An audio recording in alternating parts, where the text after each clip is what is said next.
So hello hello hello everyone. आज की इस वीडियो में हम स्टार्ट करेंगे अपना chapter number 2, that is file handling. कि फाइल्स को हम कैसे यूज़ करते हैं, किस किस तरीके से यूज़ कर सकते हैं। ओके, सो स्टार्ट करते हैं विद द इंट्रोडक्शन। सो अब तक हमने जितने भी प्रोग्राम्स पाइथन में सीखे हैं, लिखे हैं, उनमें हम बेसिकली क्या कर रहे थे।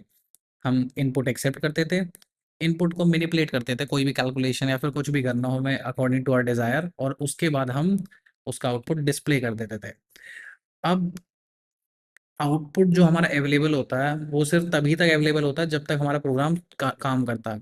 और इनपुट जब हम एंटर करते हैं उसे हम कीबोर्ड के थ्रू करते हैं। अब इसका बेसिक छोटा सा एक रीज़न ये है कि जो वेरिएबल होते हैं जिन्हें हम प्रोग्राम में यूज़ करते हैं, हमने बिल्कुल स्टार्टिंग के चैप्टर्स में पढ़ा था वेरिएबल के बारे में कि एक कंटेनर होते हैं जिसमें हम डेटा स्टोर कर सकते हैं यूज़ करने के लिए। सो वो जो वेरिएबल्स होते हैं उन पे एक लाइफ टाइम होती है। ठीक है, कि वो कब तक जिंदा रहेंगे, हम उन्हें कब तक यूज कर सकते हैं, और वो लाइफ टाइम हमारा क्या कहते हैं डिफाइन कर सकते हैं हम कि तब तक ही हम उन्हें यूज कर सकते हैं, या फिर वो एग्जैक्ट सेम डेटा देख सकते हैं जब तक प्रोग्राम अंडर एग्जीक्यूशन हो, हमारा प्रोग्राम रन कर रहा हो।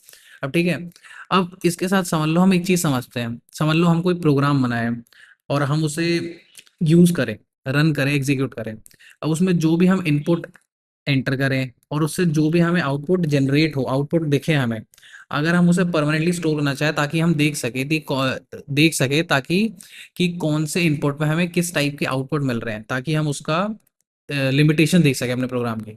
सो इस चीज को हम कैसे कर सकते हैं परमानेंटली स्टोर। ठीक है, सो जो बड़ी बड़ी ऑर्गेनाइजेशन है उन्होंने इसका एक सिंपल सा सोल्यूशन निकाला कि अगर जैसे उन्हें परमानेंटली स्टोर करनी हो कोई भी इंफॉर्मेशन, जैसे कि एम्प्लॉयज की, इन्वेंट्री की, सेल्स की, या कुछ भी, ताकि उन्हें अवॉइड करना पड़े एक रेपिटेटिव टास्क कि बार बार सेम डेटा एंटर करना पड़े। इसीलिए जो हमारा डेटा है वो परमानेंटली स्टोर करा जाता है सेकेंडरी स्टोरेज पे। याद है हमने सेकेंडरी स्टोरेज के बारे में कंप्यूटर साइंस में पढ़ा है कि सेकेंडरी स्टोरेजेस में हम परमानेंटली डेटा स्टोर कर सकते हैं। सो हम उसी सेम चीज को यहाँ पे भी यूज कर सकते हैं।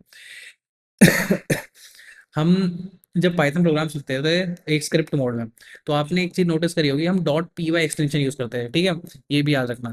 अब हर एक प्रोग्राम जो कि स्टोर करा जाता है एक सेकेंडरी डिवाइस में, वो एज अ एक फाइल स्टोर करा जाता है। इस ऐसे ही जब हम डेटा एंटर करते हैं और आउटपुट को, जब हमें आउटपुट मिलता है, तो हम उन्हें भी इस फाइल के अंदर परमानेंटली स्टोर कर सकते हैं। सो इससे एक क्वेश्चन बनता है हमारा कि एक फाइल है क्या, व्हाट इज अ फाइल। सो इसकी एक सिंपल सी डेफिनेशन यहाँ पे दी गई है कि फाइल कुछ नहीं है, बस एक नेम्ड लोकेशन है हमारी सेकेंडरी स्टोरेज पे, जहाँ पे डेटा परमानेंटली स्टोर करा जाता है ताकि उसे बाद में यूज कर सके।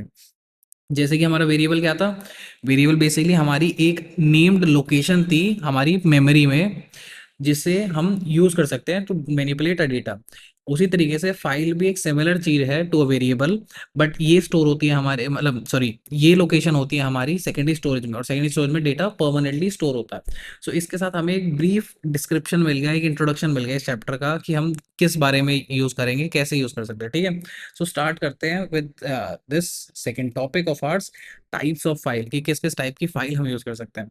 सो कंप्यूटर बेसिकली कोई भी फाइल अगर स्टोर करता है तो कंप्यूटर हमेशा हमेशा सिर्फ जीरो और वंस के फॉर्मेट में स्टोर करता है, जो कि है बाइनरी फॉर्मेट। अब हर एक फाइल जो है वो बेसिकली क्या होती है, वो एक सीरीज ऑफ बाइट्स होती है, एक के बाद एक बाइट, जिसको हम स्टोर करते हैं, है ना। सो इससे हमें एक आइडिया लग जाता है, जिससे कि हम डेटा, जो भी हमारा डेटा फाइल्स हैं, हम उन्हें दो टाइप से डिस्टिंग्विश कर सकते हैं। पहला आ गया हमारा टेक्स्ट फाइल, जिसमें हम नॉर्मली टेक्स्ट डालते हैं। दूसरा आ गया बाइनरी फाइल, जो कि बाइनरी फॉर्मेट में होता है। ओके, सो यहाँ पे छोटी सी डेफिनेशन दी है। एक टेक्स्ट फाइल क्या होती है। सो टेक्स्ट फाइल बेसिकली एक ह्यूमन रीडेबल कैरेक्टर्स में बनाई जाती है, जिसको हम कभी भी किसी भी टेक्स्ट एडिटर से ओपन कर सकते हैं। और क्योंकि ये ह्यूमन रीडेबल कैरेक्टर्स को स्टोर करती है, हम उन्हें directly as a human read कर सकते हैं। But on the other hand अगर हम बाइनरी फाइल्स की बात करें, तो ये बनाई जाती हैं या बनती हैं नॉन रीडेबल कैरेक्टर्स और सिंबल से, जिसको रीड करने के लिए और एक्सेस करने के लिए हमें स्पेसिफिक प्रोग्राम चाहिए होते हैं। ओके, सो अब थोड़ा डीपर डाइव करते हैं टेक्स्ट फाइल्स के अंदर। सो टेक्स्ट फाइल को हम समझ सकते हैं किस तरीके से, as a sequence of character, कि एक के बाद एक कैरेक्टर्स होते हैं, जिसमें अल्फाबेट्स भी हो सकते हैं, नंबर्स भी हो सकते हैं, फिर कोई भी अलग स्पेशल सिंबल भी हो सकता है। अब ये जो भी फाइल हम सेव करते हैं, किस एक्सटेंशन के साथ सेव करते हैं हम, या तो dot text, dot P Y, dot C S V, etcetera, बहुत सारे हमारे पास एक्सटेंशन है। ये कुछ एग्जांपल्स हो गए हमारे टेक्स्ट फाइल के। अब हम जब भी एक टेक्स्ट फाइल को ओपन करते हैं, हमें एक टेक्स्ट एडिटर चाहिए होता है उसे ओपन करने के लिए। जैसे कि आपने मोस्ट पॉपुलरली नोट पैड को कभी देखा हो, ओपन करा हो, है ना। सो इसमें हम बहुत सारी लाइंस देख सकते हैं टेक्स्ट की, लेकिन एक फाइल का जो कंटेंट है वो इस तरीके से इंटरनली स्टोर नहीं होता। ये हमारा जो सीक्वेंस ऑफ कैरेक्टर्स है, अल्फ़ाबेट्स, नंबर्स या फिर कोई भी स्पेशल सिंबल, ये हमारा एज अ एक्सटर्नल व्यू हो गया। बट इंटरनली तो वो सेम चीज़ हो रही है, कि इंटरनली वो सेव हो रही है जीरोज और वन बाइनरी फॉर्मेट में, क्योंकि कंप्यूटर को बाइनरी फॉर्मेट ही समझ आता है। सो अगर हम एक अमेरिकन स्टैंडर्ड की तरफ से बात करें, तो जो जो यूनिकोड और इसके अलावा कोई भी एनकोडिंग स्कीम होती है, उसमें क्या करा जाता है कि हर एक कैरेक्टर को जो कि एक टेक्स्ट फाइल के अंदर है, उसे एक स्पेसिफिक वैल्यू दी जाती है जो कि एक बाइट्स के अंदर स्टोर होता है। सो हम जब भी एक टेक्स्ट फाइल को ओपन करते हैं तो टेक्स्ट एडिटर क्या करता है, हर एक जो भी हमें क्या कहते हैं एक बाइट मिलेगी, जो भी उसमें एनकोडेड डेटा होएगा, उसे ए अमेरिकन स्टैंडर्ड के से कंपेयर करके हमें उसके इक्विवेलेंट कैरेक्टर्स मिलेंगे जो कि ह्यूमन रीडेबल फॉर्मेट में हो। जैसे कि एग्जांपल हो गया, जो अमेरिकन स्टैंडर्ड की वैल्यू 65 है, वो बाइनरी फॉर्मेट में इस टाइप से दिखती है। अब 65 किसके लिए होता है हमारा, कैपिटल ए के लिए। ये हमारा डिजायर्ड वैल्यू रहती है according to the American standard और ASCII। ओके। अब हर एक लाइन, जैसे कि टेक्स्ट फाइल में सिर्फ वर्ड्स थोड़ी होते हैं, एक के बाद एक लाइन भी होती है ना। हर एक लाइन जो कि टेक्स्ट फाइल की जब टर्मिनेट होती है, सो उसे टर्मिनेशन शो करने के लिए हम एक स्पेशल कैरेक्टर यूज करते हैं, उसे बोलते हैं एंड ऑफ लाइन और EOL। अब जो डिफॉल्ट EOL कैरेक्टर है हमारे पाइथन के अंदर, आपने देखा होगा, वो \n है, न्यू लाइन कैरेक्टर, जिससे जिससे हम रिप्रेजेंट करते हैं कि यहाँ पे ये लाइन खत्म है, इसके बाद नई लाइन चालू होगी। लेकिन जब दूसरे कैरेक्टर्स को हम इंडिकेट करना चाहते हैं, क्या कहते हैं, EOL के थ्रू, तो उन्हें भी यूज कर सकते हैं। जब एक टेक्स्ट एडिटर या फिर कोई भी प्रोग्राम इंटरप्रेटर इस अमेरिकन स्टैंडर्ड के इक्विवेलेंट कोई EOL कैरेक्टर को देखता है, सो वो डिस्प्ले करता है जो आगे की बचा हुआ हमारा फाइल का कंटेंट है, जो कि स्टार्ट होगा एक नए लाइन कैरेक्टर के साथ। अब जो कंटेंट है हमारे टेक्स्ट फाइल में, वो यूजुअली हम सेपरेट करते हैं वाइट स्पेस या फिर कॉमा या फिर टैब के साथ। ये सबसे मोस्ट कॉमनली हम यूज करते हैं to separate values in a text file. So इससे हमें थोड़ा सा एक डीपर डाइव मिल गया टेक्स्ट फाइल्स के बारे में। अब नेक्स्ट मूव ऑन करते हैं हम बाइनरी फाइल्स के बारे में। अब जैसा कि हमारी टेक्स्ट फाइल क्या आती कि एक्सटर्नली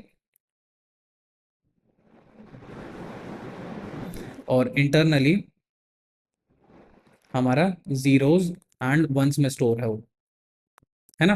बट बाइनरी फाइल्स में ऐसा कुछ नहीं है। बाइनरी फाइल में जो डेटा स्टोर करा जाता है वो बाइट्स के टर्म में ही स्टोर करा जाता है, zeros and ones, unlike text files.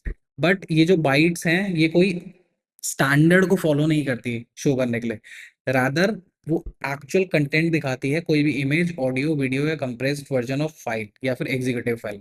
अब छोटा सा इसका सिंपल समझते हैं कि ये हमारा हो गया टेक्स्ट फाइल्स के बारे में, है ना। और बाइनरी फाइल्स में सिमिलर काम होता है बट थोड़ा सा अलग। बाइनरी में external as well as internal दोनों जीरोज एंड वंस की फॉर्मेट में होता है। अब इस तरीके से भी समझ सकते हैं इनमें छोटा सा डिफरेंस, ठीक है। अब इससे हमें समझ आ गई कि ये जो फाइल्स हैं ये ह्यूमन रीडेबल नहीं होती, इसलिए अगर हम कभी भी बाइनरी फाइल को ओपन करेंगे यूजिंग अ टेक्स्ट एडिटर, ये हमें गार्बेज वैल्यूज दिखाएगा। गार्बेज वैल्यूज एक तरीके से समझ सकते हैं, हमें एक तरीके से हम सिंपल भाषा में गए तो हमें समझ ही नहीं आएगा कि क्या लिखा है। इसीलिए हमें इन्हें डिकोड करने के लिए स्पेसिफिक सॉफ्टवेयर चाहिए होता है जिसके थ्रू हम इन्हें रीड या राइट कर सके, इसके अंदर जो कंटेंट हमारा सेव करा गया है। अब बाइनरी फाइल जो है वो एक कंप्यूटर में स्टोर कर जाते हैं इन अ सीक्वेंस ऑफ बाइट, एक के बाद एक बाइट। अगर कोई भी एक बिट चेंज हो गई, सो ये पूरी की पूरी फाइल को हमारी करप्ट कर सकती है, क्योंकि अगर लेट्स से 100001 इस टाइप से अगर हम ए को सेव कर रहे हैं, कैपिटल ए को, अगर इनमें से बीच में सिर्फ सिंगल जीरो गायब हो गया, तो ये तो डिसरप्ट हो जाएगा, हमारा पूरा डेटा करप्ट हो जाएगा। एक लेटर करप्ट हुआ, इसके बाद और लेटर करप्ट हुआ, उसके बाद पूरी फाइल करप्ट होगी। सो अगर एक सिंगल बिट का भी चेंज आता है तो पूरी पूरी फाइल जो हमारी करप्ट हो सकती है और अनरीडेबल हो सकती है, बेशक हम कोई भी सपोर्टिंग एप्लीकेशन को यूज करें। इसीलिए ये बहुत डिफिकल्ट है कि हम कोई भी एरर जो बाइनरी फाइल में हो सकता है हम उसे रिमूव कर सके। और जो स्टोर कंटेंट होता है वो ह्यूमन रीडेबल नहीं होता। लेकिन हम ले दोनों चीज जो रीड एंड राइट ऑपरेशन है in both of the files, text and binary files, हम पाइथन प्रोग्राम के थ्रू कर सकते हैं। इसके बारे में हम आगे पढ़ेंगे कि ओपन कैसे करना है, क्लोज कैसे करना है, ठीक है। सो इस वीडियो में बेसिकली एक छोटा सा इंट्रोडक्शन और फाइल्स के बारे में थोड़ा सा इंट्रो हो गया। नेक्स्ट में हम पढ़ेंगे कि ओपन और क्लोज कैसे करना है एक टेक्स्ट फाइल को, जिसको जिसको हम इन फ्यूचर यूज करेंगे। So for this video this is all, I will see you in the next one. Thank you, see you, tata, bye bye.